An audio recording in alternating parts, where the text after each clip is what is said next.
I've seen more dogs dance the flamenco than I've seen children voluntarily give a piece of their birthday cake. I'm Angela Duckworth. I'm Stephen Dubner. And you're listening to No Stupid Questions.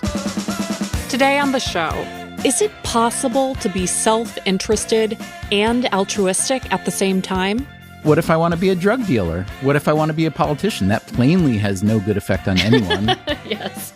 Also, why do we become desensitized to the most wonderful things about life? Can you imagine how blissed out I would be if every time I flushed a toilet, I thanked my lucky stars? Like, what kind of planet is this? This is amazing. Stephen, I have a question for you. Sure. In your experience, would you say that ambitious and successful people are also selfish? So, as with every question and answer in the world, it's highly context dependent. I mean, ambition and success in service of what? Ambitious in the service of promoting themselves as the best blank in the world, or ambitious in the service of something that's going to be a social or a public good. So my knee-jerk is I really want ambitious and successful people to be selfish because I want them to succeed. If they're working on something that one cares about, I want them to do what they feel is most in their interest to get to their goal. You mean like you want them to be single-minded and determined? Yeah, and all the things that might add up to selfish. Here's the example that came to mind. Jonas Salk. The vaccine guy? Right, an inventor of the polio vaccine. You like Jonas Salk, right? We're all in favor of Jonas Salk. Vaccines are good, I think. You have to think back how devastating polio was because it was mysterious. The cause was not known. There was no good treatment. Many, many people were made sick and disabled by it. And it especially attacked young people, children. So Salk was really driven to pursue a polio vaccine.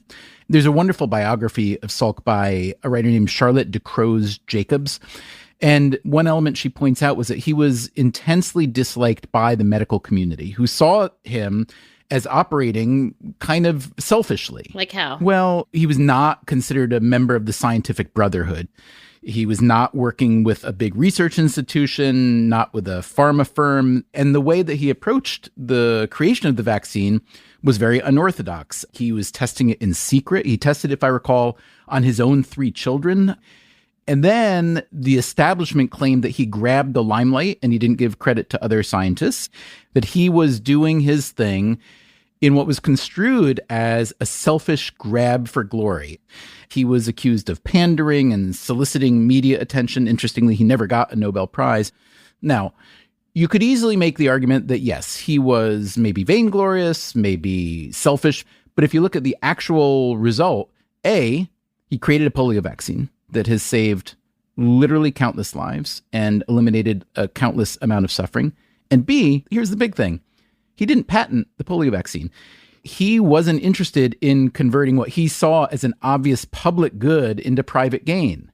So to me, do I like my ambitious / successful people selfish or not? I think, if they're working on something that will create a lot of value for the world, I don't care how selfishly they may seem to act. I don't care how antagonistically they may seem to act. In fact, it might be good. Okay. I think we might be conflating selfishness with being unorthodox, the lone wolf against the pack, because I mostly hear that he was convinced that he wanted to do things his way and didn't want a lot of meddling. Why don't you give me an example of orthodox selfish behavior? Just like lowercase o on the Orthodox there. So like selfishness, I think at the core is that I care about my own welfare to the exclusion and maybe to the harm of yours. Right, sure. And its opposite is altruism. Somebody who goes to the house on Halloween that has that sign that says like, take one, please. And usually you see this in empty bowls because like some kid scooped the whole darn thing into their pillowcase. That is selfish. Were you that kid? I'm just curious. No, I was the kid who came upon the empty bowl and felt very indignant. Poor candyless little Angela. Her whole life has been coming across one empty bowl after the next. Please, sir. Because all those selfish people out there. Okay, so obviously we need to do some defining here. So Adam Smith, we consider him the founder of classical economics, but let's not forget, he was a moral philosopher. And he saw self-interest as a key and useful component of human nature, but it's not the same as selfishness. The Theory of Moral Sentiments was his big moral philosophy book. Here's what he wrote. How selfish soever man may be supposed, there are evidently some principles in his nature which interest him in the fortune of others and render their happiness necessary to him, though he derives nothing from it except the pleasure of seeing it. So that's the man who some people think promoted a form of selfishness, but was actually promoting self-interest. And what he identified was what he considered a sort of miracle, which is that everybody is self-interested to some degree, and yet it works in the favor of the collective society and a collective economy. Because it's in my self-interest that you're happy.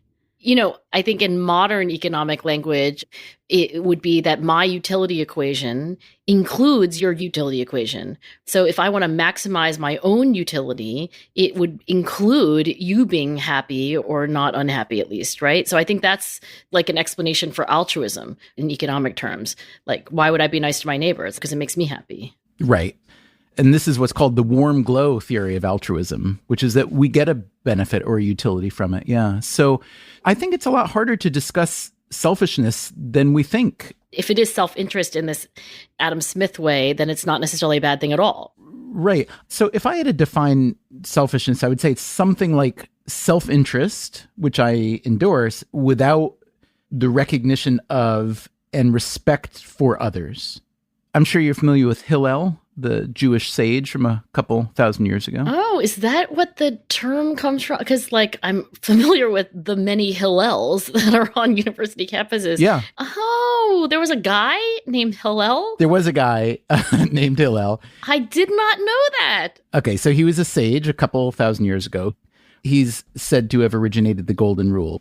And he said, basically, treat other people the way you want to be treated. The rest is commentary. Go and study. So that was Hillel's greatest hit, but his second greatest hit, which I actually consider his greatest hit. This is the B-side. And this gets us back to Adam Smith and the notion of self-interest and selfishness. Hillel is said to have said the following: if I am not for myself, who will be for me? Wait, that was Hillel? That's Hillel, but that's only part one of it, okay? So that sounds very selfish, right? But that's only the first part. Again, if I am not for myself, who will be for me? If I am only for myself, what am I? And then finally, and if not now, when? Wait, this is all Hillel? He said everything. He said, just do it. So this is why context is so important, right? If you only just excerpted the first part. That's a great point. So I think that it gets to the idea that you can be self-interested and other interested at the same time. I've had a decade-long debate with Adam Grant about this because he studies givers and giving. And giving and taking. And taking is bad and giving is good. But one of the things that we went back and forth on for years was whether it was better to be somebody who gave without thinking about their own interest, which was my knee-jerk reaction. I was like, it is better to be purely altruistic versus to think both about your interest and the other person at the same time, which to me felt polluted and lesser, right? And I've come to basically just agree with him. I guess this is how some debates end. You just realize that you're wrong. But I realize now that if you want to be a sustainable giver and somebody who doesn't burn out and get walked all over and taken advantage of, you have to think how can I be helpful to this person and also at least neutral on my own counts, if not positive in how I'm going to come out in the end. And that did take me a while because I basically thought martyrdom was the superior approach for much of my life. I'm curious where you think in your family system or background that notion of selflessness came from? Well, my mother, who was raised in China, she was born in the 1930s, and it was clearly and explicitly part of the job, as she put it, of a woman to be completely selfless. But really, it was part of my world outlook. My mom would do things at the dinner table, like she would eat the gristle on the meat while saving the perfect morsel, of course, for my dad and maybe for her kids.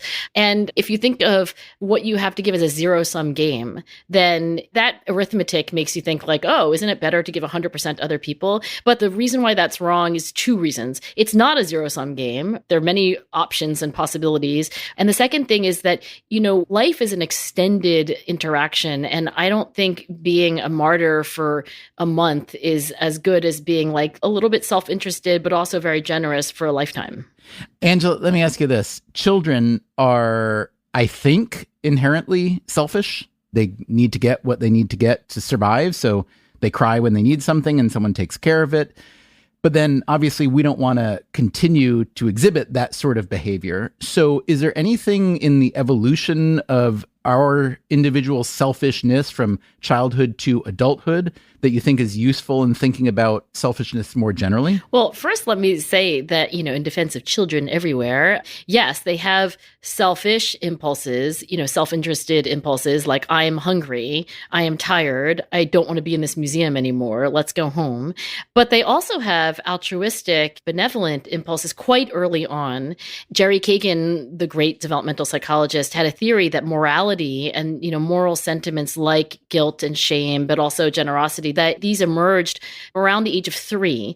And his idea was that in part that was because birth separations were roughly around, 2 years or something. Like when you have an infant brother or sister, if you didn't have those moral sentiments, you'd probably kill them out of self-interest, like more mommy and daddy for me. And then what would happen to the human species, right? So there would be a sort of evolutionary pressure for the emergence of moral emotions in early childhood. Wouldn't that imply that most twins or triplets would kill each other, though? Well, if you're a twin or a triplet, that is your universe, and it's always been that way. You kind of like came into conscious awareness, understanding that there was this other person around. So I think Jerry would have said that it's different when there's an intruder on the scene that wasn't there before.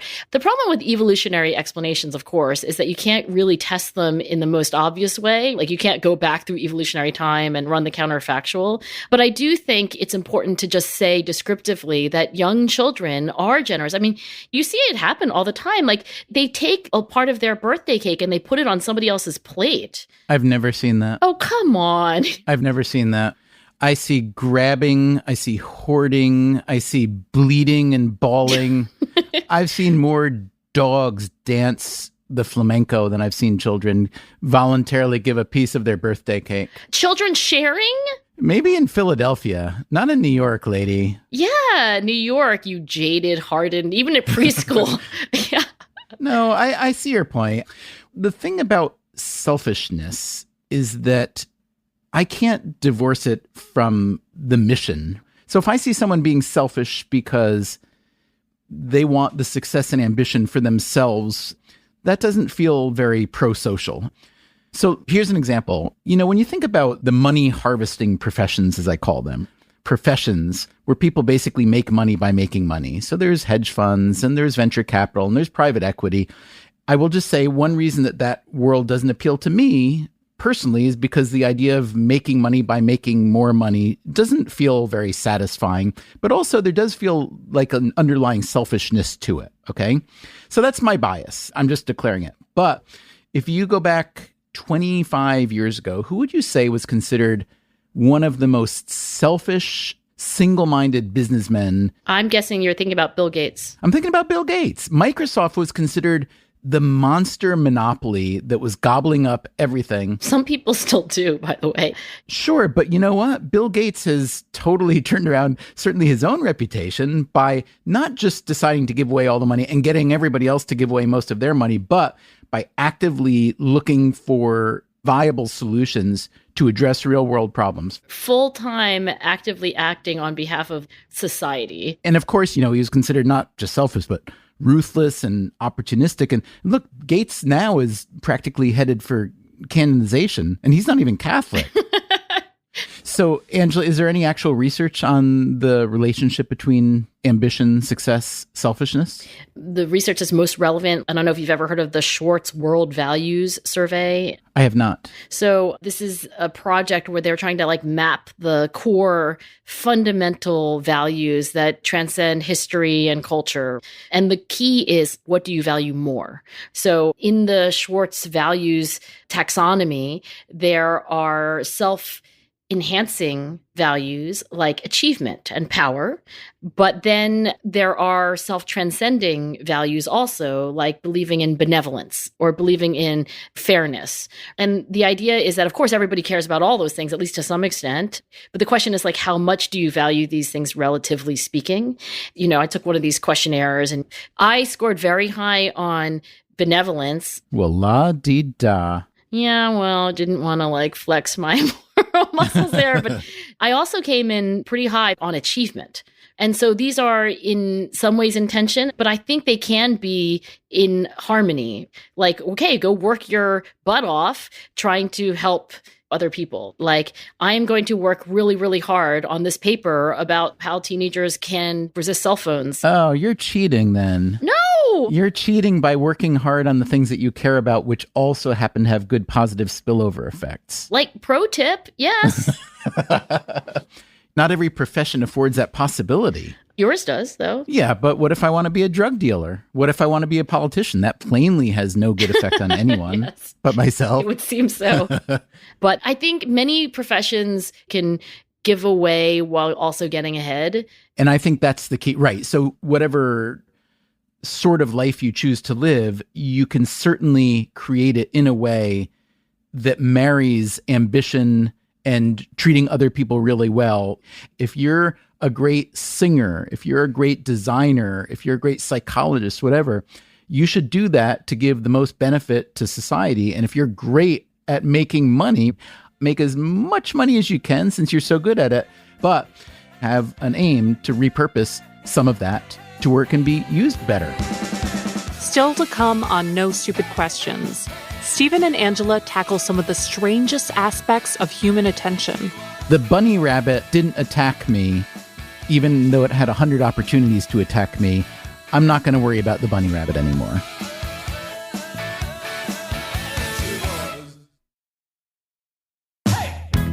Angela Duckworth. Stephen Dubner. I sometimes listen to other podcasts. Me too. Not very often. Okay. Once in a while. So I was listening to a podcast recently about the construction of the Holland Tunnel, which connects the lower west side of Manhattan to New Jersey. Growing up in New Jersey, I'm a Jersey girl. And the tunnel goes beneath the Hudson River. You know, at the time the tunnel was built, roughly 100 years ago, it was considered an engineering marvel. It's pretty unbelievable. I'm still in deep admiration. Okay, ditto. That's really the question I want to ask you about. It's astonishing. I want to ask you about habituation, which is, I think, what people in your tribe of psychologists call this. So basically, when I think about the tunnel now, we barely think about it as existing, other than like it's dark and smelly and we don't want to get trapped here. You're not thinking about it's a miracle of engineering. Exactly. And it struck me that we all experience this phenomenon constantly, which is accepting as normal something that we would have been incredibly grateful for had we been around for its inception, or similarly, that we fail to appreciate something that the first few times we experienced it, we appreciated a lot. So we get used to something, we habituate. So my question is this: what are the upsides and the downsides of habituation? The upside is that it makes you more sensitive to things that are probably more important from a survival standpoint. So habituation has the feature of making you neglect that which is the same as it was the last time you were there and the time before that. That frees up your attention to notice the things that are different, right? And that is probably from a survival standpoint better. So like the bunny rabbit that didn't attack me, even though it had 100 opportunities to attack me, I'm not going to worry about the bunny rabbit anymore. I'm not going to worry about that. But that big wolf that's baring its fangs, maybe I should look over there and see what's going on. I mean, many of us experience this. I'm natively Chinese. My parents are immigrants from China. And I went to China to go and see this place where my parents had grown up. And I remember when I was there, I was thinking, I will never take for granted a flushing toilet again. I will never take for granted air conditioning. And then how long did it take you to take those for granted once you got back? 4, maybe 5 days. Honestly, I'm impressed it was that long. Right? But, it doesn't last. And I think it is because we only notice things that are changing. We don't notice that which is constant. Okay, so one upside, as you're pointing out, is that we habituate, and it's a heuristic, it's a shortcut, and it lets us get on with our lives. We don't have to worry about the things we don't have to worry about, essentially, right? Yeah, I think that is, by the way, the chief benefit. I'm not sure that there are actually other benefits. Well, can I suggest an upside? I may be wrong. You're the psychologist. Yeah, go. So I'm sure most people listening to this are familiar with the following argument. The world is demonstrably, overall, in a better place than it's ever been at any time in history. There are more people living in some version of prosperity. There is overall less hunger. There's overall more literacy. Fewer murders. Right. There's more of the good stuff and less of the bad stuff by a long shot. Fewer wars, et cetera, et cetera. So we know this, and yet we also know that we really feel the danger and the flaws in our system. So one could argue that they're more accentuated because we can pay more attention to them because we habituate. So if we didn't habituate so much, we would not worry so much about continuing to try to improve the world for ourselves and others. So that could be considered an upside of habituation. I think that's a subspecies of the first argument. That's not a super species? No, I think it's the same idea, which is that we get used to certain things, which frees up our attention for things that are changing or that we want to change. Like, it's certainly pervasive. And I think it explains a lot. The peak end rule, Danny Kahneman's famous... Is this the colonoscopy paper? Yeah, the famous study where, if you're getting a colonoscopy... Can we just stop? All right, sorry, go ahead. I'm just going to plug my ears. First, imagine yourself having a colonoscopy. You tell people about the colonoscopy. I'm just going to listen to music for 30 seconds. In this random assignment study, some people got a colonoscopy as usual, which apparently is not an entirely comfortable, almost mildly painful experience. Some got the colonoscopy followed by an additional period of time where the probe was left where it was for an additional few minutes. Now, from a purely economic reasoning standpoint, that is additional pain, right? Maybe not as bad as the part where it's getting moved around, but it seems like it would be worse than not having anything else at all. But the peak end phenomenon is that those last few moments where the pain isn't as great end up actually coloring your whole retrospective experience. And so those patients were like, oh, not so bad compared to the patients who had the traditional one. And I've always wondered whether it was not necessarily that what comes at the end or at the peak, because that's what the peak end rule says, that we disproportionately weight what comes at the end of an experience, but that we're very sensitive to changes. And anything that's a change in our experience is going to get more weight in our memory. And that could happen at the end. It could also happen in the middle. Anything where there's a slope as opposed to a plateau. So where does gratitude lie in relation to habituation? Well, the idea that we habituate to many of the good things in our life is not hard to grasp, right? I use the flushing toilets example. Can you imagine how blissed out I would be if every time I flushed a toilet, I thanked my lucky stars? What kind of planet is this? This is amazing. So it would be a wonderful thing. I think I'd be a happier person, et cetera. So the idea that we struggle to be grateful for the many, many things that are constantly good and are only grateful for things that are changing and good, which is a smaller number of things, of course, is a problem. That is the reasoning behind one of, I think, the most robust findings in the positive psychology literature is that thinking of 3 good things, for example, as a daily practice, reliably makes you happier. What's the opposite of habituation? Habituation in the psychology literature was studied extensively starting a century ago in these behaviorist experiments where you'd have a rat or something and it would habituate to a sound. At first it's startled by the sound and then you keep playing the sound and pretty much the rat tunes it out. The opposite in this same animal experimental literature would be sensitization. So that is you play a sound and the rat kind of freaks out about it. But then if it's sensitized, it means that the next time you play a sound, it's even more freaked out about that sound. If you imagine this, so we all habituate to ice cream. The first lick is different from the second.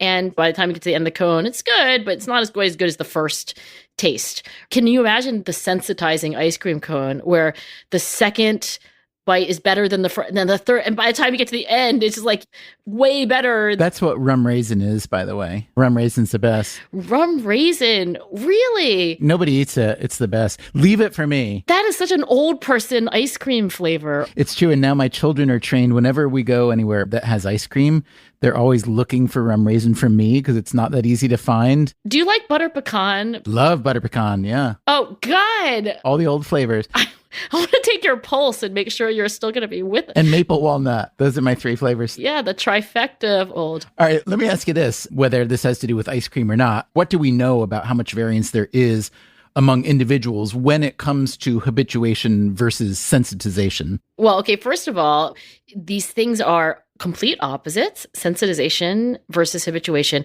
but they come from the same experience, which is repeated exposure to the same stimulus. So we need to ask a question, which is, why do we sometimes habituate to things like we don't notice that the flushing toilet is a miracle of modern engineering. We take it for granted. But in other cases, your spouse has an annoying habit, and every time they say or do something, it irritates you even more than it did before. Why do sometimes we habituate and sometimes we sensitize? And I asked this question of Bob Rescorla once. So Bob Rescorla is a great psychologist who passed away within the last year. And much of what we know about animal learning comes from Bob Rescorla's work. And I was in his graduate seminar and I asked Dr. Rescorla, why do we habituate to things most often? And occasionally we sensitize. And he said, I don't know. Great. That's so helpful. I think that was worth the price of tuning in alone. It's a mystery, though. I don't think it's known. I mean, if you want to look at an evolutionary argument, it might be that we don't want to engage in a mistake that might prove costly to our survival and the furtherance of our species, right? So that would argue that we would habituate to good things, but be sensitized to bad things. Exactly. Right. So if your spouse does something that's really annoying, it's some kind of stressor or danger, potentially, I mean, in some form. But you talked about the variance of us collectively, why there are some things that we habituate to and some things we sensitize to. I'm also curious about individually. You know, I'll be honest with you, I try to dehabituate or maybe to sensitize myself to things like transportation and communication and medicine. So you're basically doing the 3 good things gratitude exercise. I guess I am, yeah. I don't actually try to think of 3 in a given day, but sometimes, you know, my daughter was sick recently. She got a really high fever out of nowhere. Oh, no. It turned out fine. But on the day that we were taking her to the hospital, and this is, of course, during the pandemic, so we're thinking about COVID. And the day that we took her to the hospital, high temp, got the doctor to prescribe an antibiotic, which turned out to work, which indicated it wasn't COVID, et cetera, et cetera. But when I was at the drugstore, even before I knew she was going to get better, I was just struck by, oh my goodness, if I was standing here being this girl's father 100 years ago or even 80 years ago, this would not have been happening. There's a drugstore that's open that I can have a doctor call in or send an email to get a prescription and try to get this medicine. And I thought, look at all the effort and all the progress and all the research on many different levels, scientific, technological, communication, et cetera, that afforded this opportunity. And it may not even work. And so I was struck by that. But I find that the older I get, the more I do have those kind of feelings. And I guess what I'm looking for is to do it a little bit more intentionally and a little bit more broadly. You know, when I think about my mom, so she lives in a senior retirement home, one in which, by the way, there has been a fair number of COVID cases.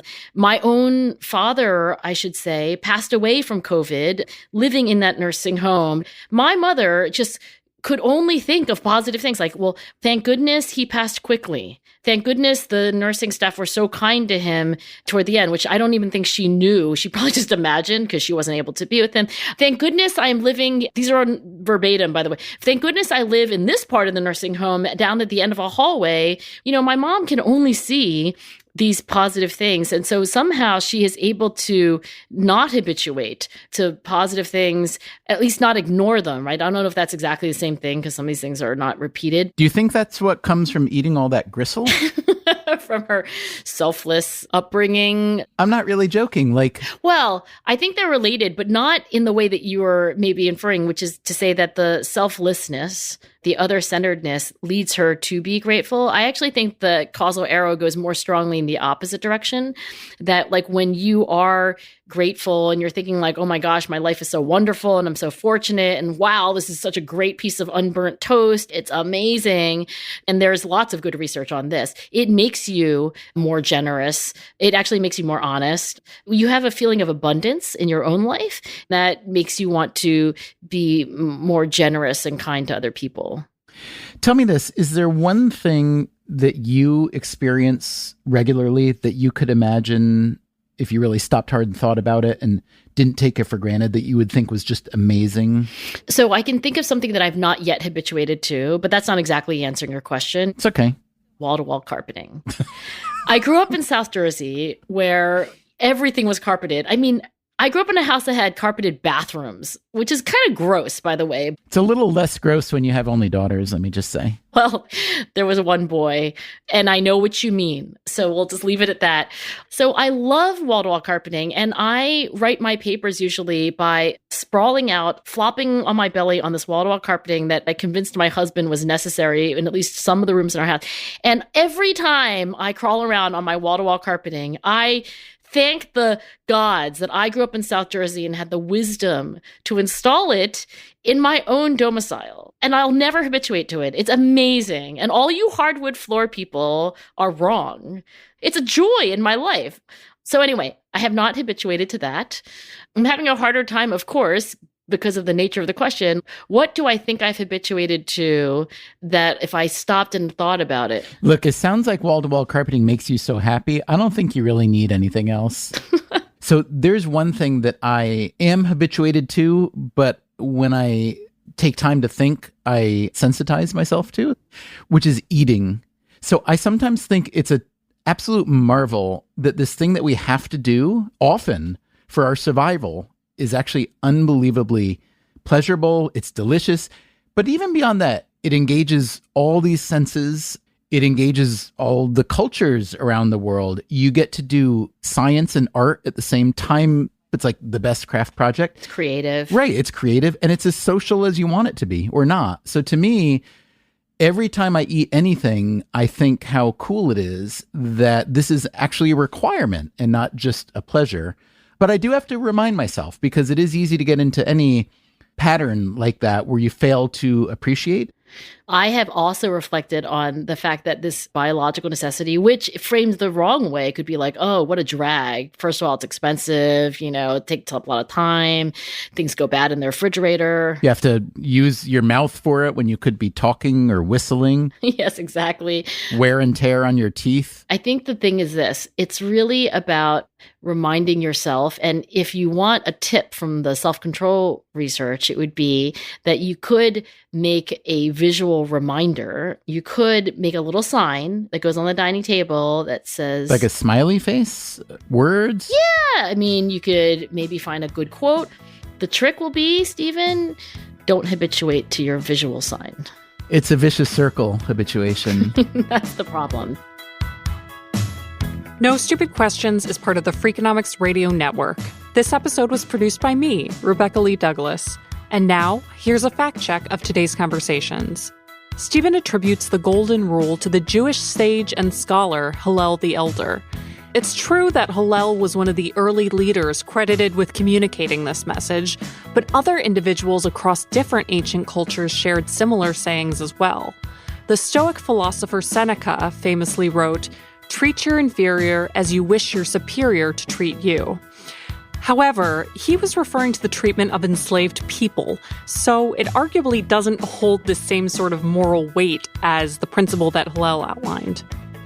Later, Stephen declares rum raisin to be the best flavor of ice cream. This is clearly incorrect. In 2017, the International Dairy Foods Association conducted a survey of ice cream processors and retailers in the United States.